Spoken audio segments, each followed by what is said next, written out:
Trichomes news ప్రేక్షకులారా మీకు స్వాగతం.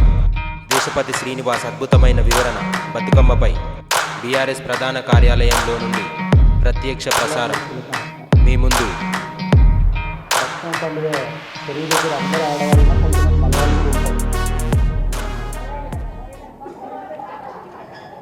అట్లనే ఈ సభలో ఉన్న కొంతమంది మగవాళ్ళకు కూడా నమస్కారం. బతుకమ్మ విజయం ఎక్కడుందంటే, వేదిక మీద అందరూ మగవాళ్ళు ఉంటే ఒక్కరో ఇద్దరో ఆడవాళ్ళు ఉంటారు. కానీ వాళ్ళందరూ ఆడవాళ్ళు ఉంటే నేను ఒక్కడే మగవాళ్ళు. ఇక్కడే బతుకమ్మ విజయం తెలుస్తున్నది. ఇది ఎట్లా ఉందంటే, ఇందరక్క చెల్లెళ్ళు ఉయ్యాలో ఒక్కడే తమ్ముడు ఉయ్యాల.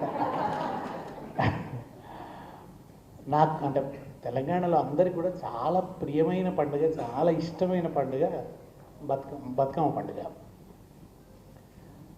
ఎప్పుడెప్పుడు బతుకమ్మ పండుగ అని ఎదురు చూసేది. నిజానికి మగపిల్లలకి దాంట్లో ఏం పాత్ర లేదు, అయినా మాకు కూడా బాగా ఇష్టంగా ఉండేది ఆ పండుగ అంటే. కేసీఆర్ గారు వచ్చిన తర్వాత బతుకమ్మ పండుగకి సెలవులు వచ్చినాయి, కానీ అంతకుముందు సెలవులు ఉండకపో, బడి ఉండేది. బడి అయిపోయిన తర్వాత ఎప్పుడెప్పుడు బడి అయిపోతుందా, బతుకమ్మ దగ్గరికి పోతామా అనే ఒక ఉత్సాహం ఉండేది. నిజానికి బతుకమ్మకు ముందు వచ్చేది బొడ్డెమ్మ. బొడ్డెమ్మ నుంచే మొదలవుతుంది ఒక ఉత్సాహము, వేడుక. ఇవి ఎంత అద్భుతంగా అనిపిస్తుంది అంటే ప్రకృతిలోని ఒక్కొక్క అంశాన్ని పూజించడం. బొడ్డెమ్మ అంటే మట్టికి పూజ. మట్టితో బొడ్డెమ్మని చేసి అది కూడా ఒక గుట్టలాగా చేస్తారు, ఒక పర్వతంలాగా చేస్తారు. అంటే ఆ గుట్టల చుట్టూ అల్లుకున్న సంస్కృతి. మనకు భాగవతంలో కూడా కృష్ణుడు గోవర్ధనగిరికి పూజ చేయమంటాడు. ఆ గోవర్ధనగిరికి పూజ అంటే ఇంద్రుడికి కోపం వచ్చి ఆయన పెద్ద వర్షం కురిపిస్తే అదే గోవర్ధనగిరిని ఎత్తి మొత్తం కాపాడుతాడు, గోకులాన్ని అంతా కూడా కృష్ణుడు. అంటే ఆ కొండల మీద కురిసే వాన అది ప్రవహించి వాగులై వంకలై పొలాలకు నీళ్ళిచ్చి చెరువులు నింపి పంటలు పండి, కనుక ఆ పర్వతాకారంలో అంటే పర్వతాలకు కూడా ఒక పూజించడం, ఉన్నతంగా ఉండాలని కోరుకోవడం, ఔన్నత్యాన్ని పూజించడం. ఆ బొడ్డెమ్మ చుట్టూ కూడా చాలా అద్భుతమైన పాటలు ఉంటాయి. బొడ్డెమ్మ బొడ్డెమ్మ కోల్ బిడ్డలెందరే కోల్, నీ బిడ్డ నెల గౌరు కోల్, నిత్యమల్లె పువ్వు కోల్, నిత్యమల్లె చెట్టుకు కోల్, నిత్తే నిలువోసి కోల్. ఈ పాటల నిండా ఎంత గొప్ప భావాలు ఉంటాయో అంత అందమైన నుడికారపు సొప్పు ఉంటుంది. తెలంగాణ భాష తీయదనం, తెలంగాణ భాష సొగసు, ఆ అందం దర్శించాలంటే మనం బతుకమ్మ పాటల్లోనే చూడొచ్చు. మళ్ళీ ఈ పాటలు కట్టిన వాళ్ళంతా ఎవరు? ఇవి రాసిన పాటలు కావు, కట్టిన పాటలు, మౌఖికంగానే ప్రచారమైన పాటలు, ముఖతః ఎవరు రాసి పెట్టిన పాటలు కాదు. రాసిన వాళ్ళు పండితులు కాదు, ఏదో సంస్కృతం నేర్చుకొని పంచకావ్యాలు నేర్చుకొని వ్యాకరణం తెలిసి ఇట్లాంటి వాళ్ళు కాదు. ఎవరు మరి ఈ పాటల కర్తలు? సాధారణ మహిళలు, శ్రామిక మహిళలు, నిమ్న వర్ణాల నుంచి వచ్చినటువంటి మహిళలు. వీళ్ళు కట్టిన అద్భుతమైనటువంటి పాటలు. ప్రపంచంలో ఇంకే జాతికి కూడా స్త్రీలు సృష్టించిన ఇంత సాహిత్యం లేదేమో అని నేను అనుకుంటాను. స్త్రీలు సృష్టించిన ఇంత సాహిత్యం, ఇన్ని వేల పాటలు, కొన్ని వేల పాటలు. నిజానికి చాలా ఇవాళ మన స్మృతిపత్రం నుంచి పోయిన ఈ పాటలు అన్నీ లేవు, చాలా తక్కువ గుర్తున్నాయి. తెలంగాణ ఉద్యమం వచ్చిన తర్వాత మళ్ళీ అందరం ఆ పాటలన్నీ పుస్తకాలు వేయటం లేదా రికార్డు చేయడం ఇదంతా చేస్తున్నాం. కానీ అసలు మా అమ్మ ఎన్ని పాటలు పాడేది, అవి రోజుల కొద్దీ పాడే పాటలు, ఒక్కరోజుతో అయిపోదు పాట. బతుకమ్మ పండుగ అంతా నడుస్తుంది ఆ పాట. ఒక్కొక్క పాట 3 రోజులు పాడేది, కథ 3 రోజులు ఉండేది. ఆ పాటలో చెప్పే కథ 3 రోజులు 4 రోజులు ఉండేది. తెలంగాణ పాటలు కూడా మన ఉద్యమంలో పాడితే కూడా ఒక్క చరణం ఉండకపోవు, మా 6-7 చరణాలు 7-8 చరణాలు, 4-7 చాలనే తెలంగాణ 10 చరణాల పాట. మేము ఆ రికార్డింగ్కి పోతే ఆ స్టూడియోలో ఈ డప్పులు కొట్టడానికి వాయించేవాడికి వచ్చిన వాళ్ళు, అరే ఇదేందండి మీ తెలంగాణ పాటలు ఇంత పొడుగు ఉంటాయండి అని అంటే నేనేం చెప్పానంటే, మా పాటలు రేడియోలో అడ్వర్టైజ్మెంట్ల మధ్యన వచ్చే పాటలు కావు. టీవీలలో రేడియోలో అడ్వర్టైజ్మెంట్కు మధ్యన వచ్చే పాటలు కావు. సినిమాలో కొద్దిసేపు మిగతా క్రైము వ్యవహారం ఇదంతా అయిపోయినప్పుడు ఏదో మధ్యలో వచ్చే ఎంటర్టైన్మెంట్ పాటలు కావు. అవి వాటికి ఇచ్చే సమయం తక్కువ, అడ్వర్టైజ్మెంట్లు ముఖ్యం, అక్కడ అడ్వర్టైజ్మెంట్లో వినాలి. వాటికి మధ్యలో ఓ పాట కనుక దాని నిడివి చాలా తక్కువ, పొట్టిగా ఉంటుంది. కానీ మాది జీవితం ఎంత పొడుగో మా పాట అంత పొడుగో, కనుక మా పాటలు అంత సుదీర్ఘంగా ఉంటాయి. అట్లా సుదీర్ఘమైన పాట. ఈ పండుగ వచ్చిన సమయం కూడా చాలా ఆహ్లాదంగా ఉంటుంది.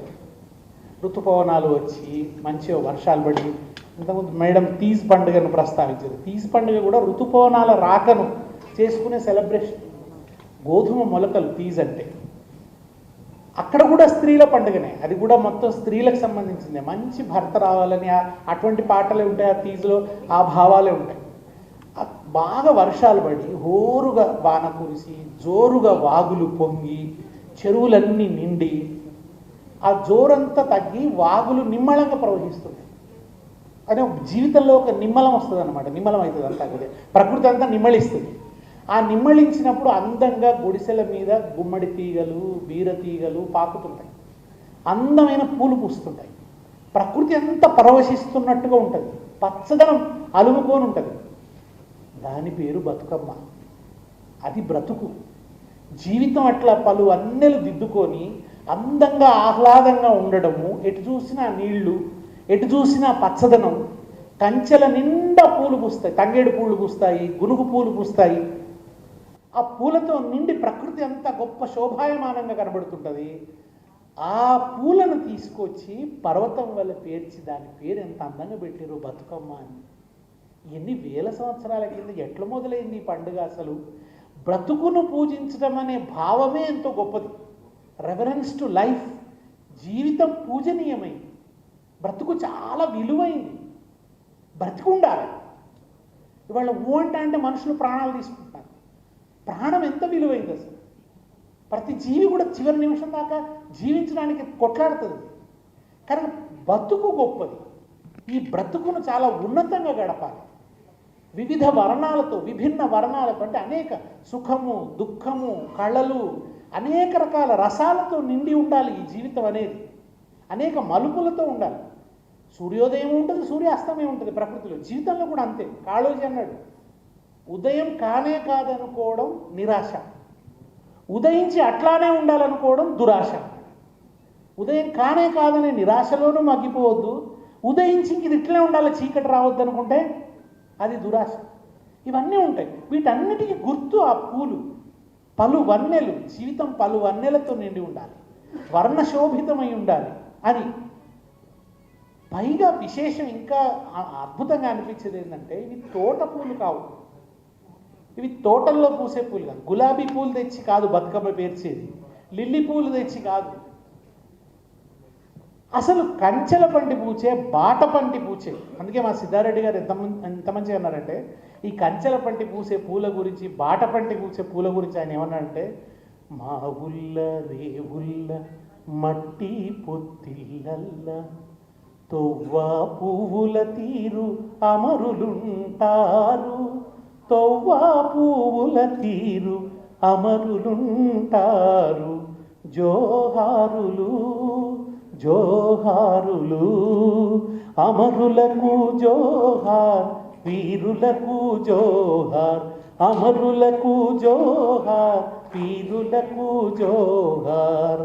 ఆ బాట పట్టి పూచే పువ్వులలో కవి ఏం దర్శించాడంటే, అవి అమరుల చిరునవ్వులను దర్శించాడు ఆయన. ఆ గునుగు పూలల్లో, తంగేడు పూలల్లో వికసించిన ఆ పూలల్లో కనిపించేది వాళ్ళ చిరునవ్వులు అన్నాడు ఆయన. అమరుల చిరునవ్వులు.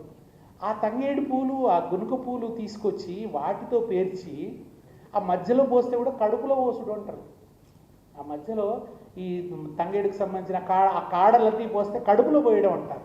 అది గర్భంగా భావించడం, అంటే ఒక పునరుత్పత్తికి సంబంధించిన సంకేతం. దాన్ని గర్భంగా భావించడం. కింద గుమ్మడి పువ్వు, గుమ్మడి ఆకులు, అంటే కేవలం పూలకైనా ఆకులకు కూడా గొప్ప ప్రాధాన్యత ఉంది. గుమ్మడి ఆకు అంటే ఇది మొత్తంగా వృక్ష జాతికే చేసే ఒక పూజ. మొదట మట్టికి పూజ, తర్వాత చెట్లకి. పూలను పూజించడం ద్వారా చెట్లకి పూజించడం. ఇంతకుముందు అక్క చెప్పినట్టు పూలతో దేవతల్ని పూజిస్తారు, కానీ పూలే దేవతలు అయిపోతాయి. ఇక్కడ పూలే దేవతలుగా, పుష్పమే దేవత. ఈమె పుష్పదేవి ఈ బతుకమ్మ. ఇది నిజానికి ఒక మాట చెప్తారు ఏంటంటే, కాకతమ్మ పూజ. వరంగల్ మన కాకతీయుల ఆరాధ్య దేవత అయినటువంటి కాకతమ్మ. కాకతమ్మ అంటే గుమ్మడి తీగ అని అర్థం. అందుకని ఆ గుమ్మడి ఆకులు, రకరకాల కథలు ఉన్నాయనుకోండి, అనేక రకాలుగా ఈ బతుకమ్మ ఎట్లా వచ్చింది అనేది. మొత్తానికి ఎన్ని వేల సంవత్సరాల కిందనో ఎప్పుడో మొదలైంది ఈ పండుగ. ఇక్కడ విశేషం ఇంకొకటి కూడా ఏంటంటే, ఈ దేవత ఎప్పటికీ స్థిరంగా ఉండదు. మనకు గుడిలో విగ్రహము స్థిరంగా ఎప్పుడు ఉండే దేవతలు. కానీ బతుకమ్మ అటువంటి దేవత కాదు. ఏడాదికి ఒకసారి వస్తుంది, మళ్ళీ వెళ్ళిపోతుంది. ఆమెకు గుడి లేదు, చౌరస్తానే ఆమె దేవాలయం. ఆమెకు మంత్రాలు లేవు, సంస్కృతంలో చదివే మంత్రాలేవి లేవు. పూజారి కూడా లేడు, మధ్యవర్తి లేడు. దేవుడికి భక్తుడికి మధ్య అనుసంధానం ఏం లేదు. అంబికా దర్బార్ భర్తీ అవసరం, అక్కడ పూజారి అవసరం లేదు. తామే పాట కట్టుకొని పాట. ఆ పాటలలో కూడా ఏముంటుంది? జీవితమే ఉంటుంది, అనుబంధాలు ఉంటాయి, మానవ సంబంధాల మహోత్తేజం ఈ పండుగ అంతా కూడా. ఇవాళకి కూడా నిజంగా నా నమ్మకం ఏంటంటే, మానవ విలువలు అనేవి, మానవ సంస్కారం అనేది, మమతానురాగాలు అనేది స్త్రీలలోనే పిసరత ఎక్కువ ఉన్నాయి. ఇవాళ ఏదో మీ అందరి ముందట మీకు మస్క కొట్టుకొని చెప్తలేదు, మహిళల్లోనే ఇంకా మానవ విలువలు బ్రతుకున్నాయి ఎక్కువగా పురుషుల కంటే. ఎందుకు ఈ మాట అంటున్నానంటే, తాగి వచ్చి పిల్లలకు తిండి పెట్టని తండ్రులు ఉన్నారు కానీ తల్లులు ఉన్నారా? తాగి వచ్చి ఉన్న పైసలంతా కూడా తాగుడుకు పెట్టి పిల్లలను అగాధం చేసే తండ్రులు కనబడతారు కానీ తల్లులు ఎక్కడ కనబడు. తల్లులు కానీ పాప కష్టపడతారు, శ్రమ చేస్తారు, కలవకు పోతారు, నాట్లకు పోతారు, తీసుకొచ్చిన ఆ డబ్బుతో కుటుంబాన్ని పోషిస్తారు, బీడీలు చేస్తారు, కుటుంబాన్ని పోషిస్తారు. కానీ ఇప్పుడు డబ్బు నాకే కావాలి, నా సుఖానికి కావాలనుకునే తల్లి ఎక్కడ కనబడదు. కనుక నా నమ్మకం ఏంటంటే, మానవ విలువల్ని కాపాడేది స్త్రీలే, మహిళలే కాపాడతారు. వాళ్ళల్లోనే ప్రేమానురాగాలు అతిశయించి ఉంటాయి, క్షమాగుణం కూడా ఎక్కువగా ఉంటుంది. అవే పాటలు ఉంటాయి. ఆ పాటల నిండా అది తల్లిగారింటి పట్ల ప్రేమ, అన్నను తలుచుకోవడం, వదిన మీద కోపం. మళ్ళీ అక్కడ కూడా చూడండి, అన్న మంచోడే, అన్న వస్తలేడని పాట ఉంటుంది. ఏదో అన్న రమ్మంటే అన్న అనేక సాకులు చెప్తుంటాడు. రేవంత్ రెడ్డి కదా వాగ్దానాలు అమలు చేయమంటే సాకులు చెప్పినట్టు అనేక సాకులు చెప్తుంటాడు. ఏటికి ఎంపళ్ళు ఉయ్యాలో, తోటకు 90లు ఉయ్యాలో, ఏరడ్డమైంది, తోట అడ్డమైంది, ఇంకేదో అడ్డమైంది, ఇంకేదో వదిన చిలుకల బాయికి పోయింది, చిలుకల బాయికి పోతే ఆ చిలుకలు చెంగు చింపినాయి. హంసల బావికి పోయింది, హంసలేమో అంచు చింపినాయి. ఇవన్నీ చేసుట్లు మా వదిన రాణిస్తలేదు, మా అన్న వస్తలేదు అని మళ్ళీ వదిన మీదే కోపం. అంటే అన్నను అనబుద్ధి కాక అన్న మీద ఉండే ప్రేమ ఉంటుంది. ఆ అత్త దగ్గర అనుమతి తీసుకోవడం, భర్త దగ్గర అనుమతి తీసుకోవడం, ఆ పోవాలనేటువంటి కోరిక. ఆ వస్తున్న బండ్లు ఎవరి? ఆ జొన్న, అవి మా అన్నల బండ్లు. ఇంకొక చోట ఆమెకు తేలు గరిచింది. ముద్ద విడికే కింద తుమిదియాలో, ముతియాల తేలుంది తుమిదియాలో, రతనాల తేలుంది తుమిదియాలో. అసలు తేలును అంత ప్రేమించుడేంది?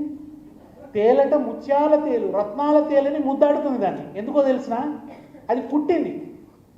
పిడిగెదియ ఓకే తుమిదియాలో, నడిమేలుకేసిందే తుమిదియాలో, చిట్కెనేలుకేసిందే తుమిదియాలో. చిట్కెనేళ్ళు కుట్టింది. కుడితే ఏమైంది? అత్త వచ్చి మంత్రం వేసింది. అత్తేసిన మంత్రాలు 9 హరిగారి మంటాలు 9 భగభాగ మంటాలు 9. అత్తేస్తే ఎక్కువ మండుతున్నది, మామ వేసినా మంట పెరిగింది, బావలు వచ్చి వేసినా పెరిగింది. మరి ఎట్లా తగ్గాలి? మా ఓళ్ళ రమ్మాను 9, మా అన్నాల రమ్మాను 9. వాళ్ళు వస్తే ఇది తగ్గుతుంది, వాళ్ళు నన్ను ఇంటికి తీసుకోవాలి. వాళ్ళు రావడానికి కారణమైన తేలు ముత్యాల తేలు, మురిపాల తేలు. కనుక తేలు మీద అంత ప్రేమ. ఎంత ముగ్ధ మనోహరమైన పాటలు కదా ఇవన్నీ కూడా. ఇట్లాంటి ఇంకెన్నో భావాలు. ఎల్లమ్మను సత్యభవనం తెమ్మంటాడు జమదగ్ని. ఎట్ల దేవాలన్నట? ఆమె బియ్యం కనురెప్పల చాటలతో చెరగాలన్నట, కన్నీళ్లతో కడగాలన్నట, మోచేతులతో దంచాలన్నట ముందు. ఆ తర్వాత దాన్ని గుండె మంట మీద ఉడికించుకొని తీసుకురావాలట. ఎంత కవితాత్మకంగా, ఎంత పొయిట్రీ ఉంటుందంటే, ఎంత నుడికారం ఉంటుందంటే, మీరు ఒకసారి బతుకమ్మ పాటలు మళ్ళీ చదువుతుంటే, అదే నెతిమీది సూర్యుడా ఉయ్యాలో, నిలవన్నె కాడ ఉయ్యాలో. ఎంత అందమైన నుడికారం చూడండి అసలు. పాపిట్ల చంద్రుడా అంటారు, పాపిట్లో చంద్రుడు. ఇవన్నీ అంటే ఇంత అందంగా మనం ఇప్పుడు మాట్లాడుకుంటున్నామా? మనం ఇట్లా పాట రాయగలుగుతామా? మేము కూడా ఏవో పాటలు రాస్తాం కావచ్చు, కానీ ఆ భాష మాకు రాదు. ఆ శబ్దజాలాన్ని అందరం పొడగొట్టుకున్నాం. ఇవాళ చాలామంది తెలుగు భాష అని బాధపడుతుంటే నేనేమంటానంటే, నిజంగా మీకు మంచి తెలుగు కావాలంటే మా తెలంగాణలో నాట్లేస్తున్న అక్క దగ్గరికి పోయి, ఏ దళిత మహిళ దగ్గరికి పోయి మీ దోసిలు పట్టండి, ఆమె తన నోటి ద్వారా అందమైన తెలుగు పలుకుబడులను భిక్షగా పెడుతుంది అని చెప్పి. వాళ్ళ దగ్గరే ఉన్నాయి అందమైన పాటలు, ఇవాళ కూడా వాళ్ళ దగ్గర ఉన్నాయి. అందమైన తెలుగు వాళ్ళ దగ్గర ఉంది. ఆ అచ్చమైన తెలుగు అంతా పోయింది. మనం సగం ఇంగ్లీషు, బోళ్ళంత సంస్కృతం ఇవన్నీ కలిసిపోయి అచ్చమైన తెలుగు రుడికారం ఇవాళ మనకు రాకుండా. మా అమ్మ పక్కింటి ఆమె వచ్చి అడిగేది, ముత్యమంత పసుపు ఉందా అని అడిగేది. పసుపు ఎంత కావాలి? ముత్యం ఎంత తక్కువ ఉంటుంది అంటే అత్యయోక్తి, చాలా తక్కువ అనడానికి ముత్యం అంత. దానికి మా అమ్మ ఏమనేది, ఏ వాసనకే లేదు, ముత్యం కాదు కదా, వాసనకే లేదు. ఇంత అందమైన సంభాషణలు ఇప్పుడు ఉన్నాయా? ఈ అందమైన తెలుగు అంతా పోయింది. అసలు ఇంత ఆత్మీయంగా మాట్లాడుకునే ఇదంతా కూడా పోయింది. అటువంటి ఈ అందమైన పాటలతో కూడిన పండుగ ఈ బతుకమ్మ పండుగ. మళ్ళీ ఆ బతుకమ్మని తీసుకుపోయి ఎక్కడేస్తాం? మట్టి, పూలు, తర్వాత నీళ్ళు, మళ్ళీ నీళ్ళ పట్ల. ఆ నీళ్ళు కూడా మనకు ముఖ్యమైనది, మన ఆర్థిక వ్యవస్థకు కేంద్రమైంది చెరువు కనుక ఆ చెరువుల్లో వేయడం. ఇటువంటి తెలంగాణ ఉనికికి, తెలంగాణ అస్తిత్వానికి తిరుగులేని ప్రతీక బతుకమ్మ పండుగ. ఎందుకంటే అందులో చెరువు ఉంది, అందులో ఇక్కడి ఈ నేల మీద పూచే పూలున్నాయి, ఇక్కడి మహిళలు ఉన్నారు, ఆ మహిళలు పాడుకునే పాటలు ఉన్నాయి, వాళ్ళ భాష ఉంది, వాళ్ళ భావాలు ఉన్నాయి. ఇవేవి తెలియని మూర్ఖుడి వాళ్ళ ముఖ్యమంత్రికి ఉన్నాడు. ఇది ఇవాళ విషాదం అన్నమాట. ఇది బతుకమ్మ చుట్టూ తెలంగాణ బతుకు గంధమంతా అలుముకొని ఉన్నది ఈ బతుకమ్మ చుట్టూ. నా చిన్నప్పుడు నాకు ఒకటి అర్థం కాకపోదు. దీపావళి వచ్చిందనగానే ముఖ్యమంత్రి దీపావళి పండుగ శుభాకాంక్షలు చెప్తున్నాడు, దసరా రాగానే దసరా పండుగ శుభాకాంక్షలు చెప్తున్నారు. కానీ బతుకమ్మకి ఎవరు శుభాకాంక్షలు చెప్పరు. ఏ ముఖ్యమంత్రి చెప్పకు, ఏ మంత్రి చెప్పేది కాదు. ప్రత్యేక సంచికలు వేసేవాళ్ళు. ఆంధ్రజ్యోతి దీపావళి ప్రత్యేక సంచిక అని వచ్చేది. లేకుంటే అందులో ఎక్కడ బతుకమ్మ ప్రస్తావన ఉండేది కాదు. మా ఆయన మంచి కవి, బతుకమ్మ మీద పద్యాలు రాస్తే అచ్చేసేవాడు కాదు. పంపితే ఎప్పుడు అచ్చయ్యేవాడు కాదు. విజయదశమి అని రాస్తే అచ్చు వేసేవాడు. కానీ బతుకమ్మ మీద పద్యం వేస్తే తిరిగి వచ్చేవి ఎప్పుడు. వాళ్ళకి తెలియదు, ఎడిటర్కు తెలియదు, సబ్ ఎడిటర్కు తెలియదు, పెట్టిన వాళ్ళ మేనేజింగ్ వాళ్లకు తెలియదు. కనుక వాళ్ళు బతుకమ్మ మీద పద్యాలు పంపితే వేసేవాళ్ళు కాదు. ఇది ఈ అనాదరణ అనేది ఉంటూ వచ్చింది. మనకు ఎప్పుడైతే మన సాంస్కృతిక స్పృహ మనకు వచ్చిందో అప్పుడు మన కళ్ళ ముందట బతుకమ్మ ఎట్లా కనబడుతుందంటే దేదీప్యమానంగా విశ్వరూపంలో కనబడుతుంది బతుకమ్మ. అరే మన అస్తిత్వానికి కొండంత ప్రతీక కదా బతుకమ్మ అని మనకు అనిపించింది. అప్పుడు మనం ఉద్యమంలో బతుకమ్మని అప్పటిదాకా అదొక సాంస్కృతిక విశేషం, ఇప్పుడు అదొక పోరాట రూపం కూడా అయిపోయింది. ఉద్యమం వచ్చిన తర్వాత బతుకమ్మని ఒక పోరాట రూపం. బతుకమ్మ ఆడడమే ఒక ఉద్యమ ఘటన అన్నమాట, ఒక ప్రకటన, అస్తిత్వ ప్రకటన. మా తెలంగాణ మాకు కావాలనే డిమాండ్ బతుకమ్మ ఆడడమే, ఒక బతుకమ్మ పాట పాడడమే, తంగేడు పూలు పట్టుకొని రావడమే. అది ఒక అద్భుతమైనటువంటి ఆ తల్లి ఇట్లా పునరుజ్జీవిస్తూ వచ్చిందనమాట. ఆ తల్లి కొత్త కాంతులతో ఉదయించింది బతుకమ్మ. ఆ బతుకమ్మలో ఉన్న గౌరమ్మ బంగారు కాంతులతో మెరిసిపోయి. అట్లా బతుకమ్మకి మళ్ళీ కొత్త చూపుతో మనం అందరం కూడా బతుకమ్మను దర్శించడం మొదలుపెట్టినాం. కొత్త తరం పిల్లలు బతుకమ్మ ఆడడానికి కొంత అదేదో పాత చాదస్తలే అనే భావన కొంత వస్తున్న దశలో. హైదరాబాద్లోనే బస్తీల్లో ఆడేవాళ్ళు. బంజారా హిల్స్లో బతుకమ్మ లేదు, కాలనీల్లో బతుకమ్మ లేదు, గ్రామాలలో ఎప్పుడైనా అద్భుతంగా ఆడుకున్నాను. మా సిద్దిపేటలో చాలా గొప్ప జరుగుతుంది. నా బతుకమ్మ సిద్దిపేటలో నాకు ఏదైనా ఒక బంగ్లా ఎక్కి అట్లా పోతున్న బతుకమ్మలు చూడాలని ఒక కోరిక అనమాట. ఒక పూల ప్రవాహం పోతున్నట్టుగా ఉంటుంది. ఎంత అద్భుతంగా ఉంటుందో ఆ దృశ్యం. కొబ్బరి చెరువు ఎంత అద్భుతంగా ఉంటుంది. అట్లే అసలు వరంగల్లో ఎన్ని వేల మంది చేరుతారు ఆ బతుకమ్మ దగ్గర. కనుక ఆ పోరాట రూపంగా మారిపోయింది బతుకమ్మ. అప్పుడు ఆంధ్ర ప్రభుత్వాలు తప్పనిసరిగా గుర్తించవలసి వచ్చింది. ఛానల్స్ మొదటి దశలో అయితే ఛానల్స్లో స్లాట్ కొనుక్కోవాల్సి వచ్చిందనమాట. ఛానల్స్ గుర్తించవలసి వచ్చింది, టీవీలు గుర్తించవలసి వచ్చింది. ఇక అప్పుడు మొదలుపెట్టారు బతుకమ్మ అని 9 రోజుల పాటు అప్పుడు కనుక్కోవటం మొదలుపెట్టారు. ఎంగిలి పూల బతుకమ్మ అంటే ఏంది, అటుకుల బతుకమ్మ అంటే ఏంది, ఇంకో బతుకమ్మ కనుక్కొని అవి వేస్తూ పత్రికలలో తప్పనిసరిగా అంటే అక్కడే బతుకమ్మ ఉద్యమ సందర్భంలోనే ఒక సాంస్కృతిక విజయాన్ని సాధించింది బతుకమ్మ. ఆ తర్వాత ఏమైంది అంటే నిజంగా అంటే కంట్రిబ్యూషన్ ఆఫ్ టీఆర్ఎస్ ఏంది అని అంటే ఇది విశ్వవ్యాప్తమై ఖండాంతరాలలో ఇవాళ మీరు బతుకమ్మ పాట మోగుతున్నది. మీరు వాషింగ్టన్ పోతే ఇదరక్క జల్లెళ్ళు ఉయ్యాలో అనే పాట వస్తుంది. మీరు దుబాయ్కి పోతే ఒక్కేసి పువ్వేసి చందమామ అనే పాట మీరు దుబాయ్లో వినొచ్చు. నేను దక్షిణాఫ్రికా జోహాన్స్బర్గ్లో కూడా ఇవాళ అక్కడ బతుకమ్మ ఆడుతున్నారు, ఇంకెక్కడనో ఖతార్లో ఆడుతున్నారు, ఇంకెక్కడెక్కడనో మీకు లండన్లో ఆడుతున్నారు, యూరోప్ అంతా ఆడుతున్నారు.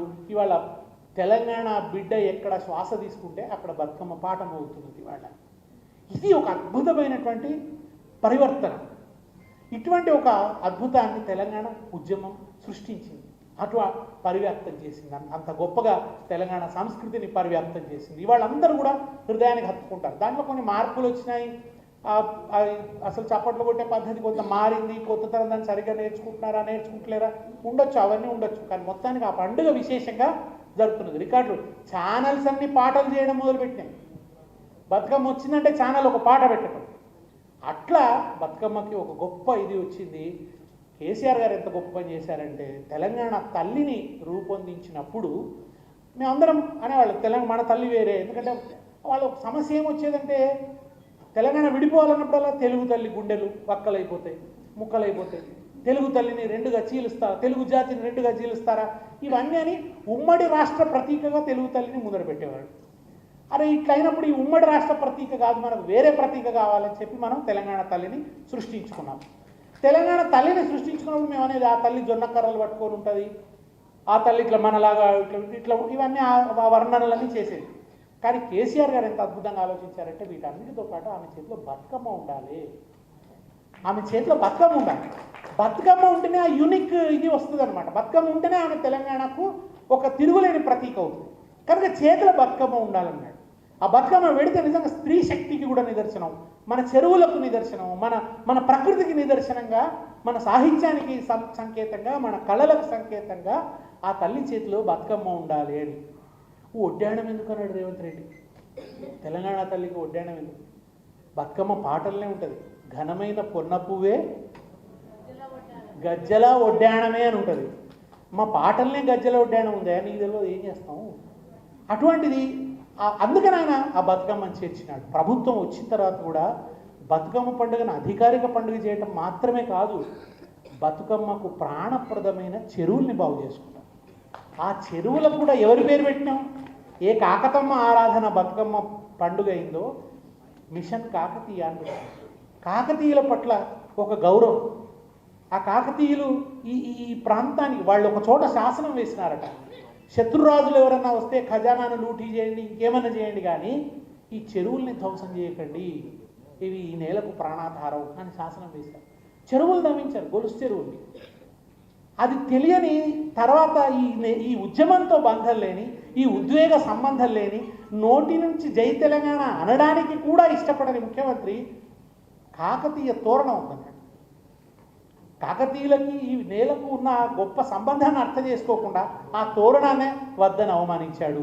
చివరికి ఎంత దూరం పోయినాడంటే తెలంగాణ తల్లి చేతుల నుంచి బతుకమ్మని తీసేసింది. ఇది అందరి హృదయాల్ని గాయపరిచి, అది మహిళల సాంస్కృతిక అస్తిత్వ చేతనని అవమానించాడు రేవంత్ రెడ్డి తెలంగాణ మహిళలు. ఇవాళ అందుకే ఆ తెలంగాణ తల్లిని ఆయన రూపొందించవచ్చు. ఆయన అది కూడా అభయహస్తంతో, చెయ్యి గుర్తుతో పెట్టినాడు ఆయన. ఆమెను చూస్తే నాకైతే చెయ్యి గుర్తుకే మన ఓటు అని చెప్తున్న కాంగ్రెస్ మహిళా కార్యకర్త వాళ్ళు అనిపిస్తుంది. ఎందుకంటున్నానంటే తెలంగాణ తల్లి ఉద్యమ గర్భంలో వచ్చి పుట్టింది. కేసీఆర్ గారు రూపొందించిన తెలంగాణ తల్లి తెలంగాణ ఉద్యమాగ్ని సంభూత, ఆమె ఉద్యమాగ్నిలోంచి పుట్టింది ఆ తల్లి. అందుకని ప్రజలందరికీ అనుబంధం. మీకు ఎక్కడ చూసినా ఆ విగ్రహాలు తెలంగాణ తల్లి అనగానే ఆ మనసులోకి ఆమెనే వస్తుంది. ఇవాళ ఈయన పెట్టింది ఆ మనోఫలకాల మీద ఉండదు, ఎందుకంటే ఆమె ఉద్యమంలో పుట్టలేదు, ఓరోలేని తనలో పుట్టింది. లేదా కేసీఆర్ గారి ఆనవాళ్ళని చెరిపేయాలనే ఒక కుచిత బుద్ధిలోంచి పుట్టింది కనుక ఆ ఆరాధన కలగదు.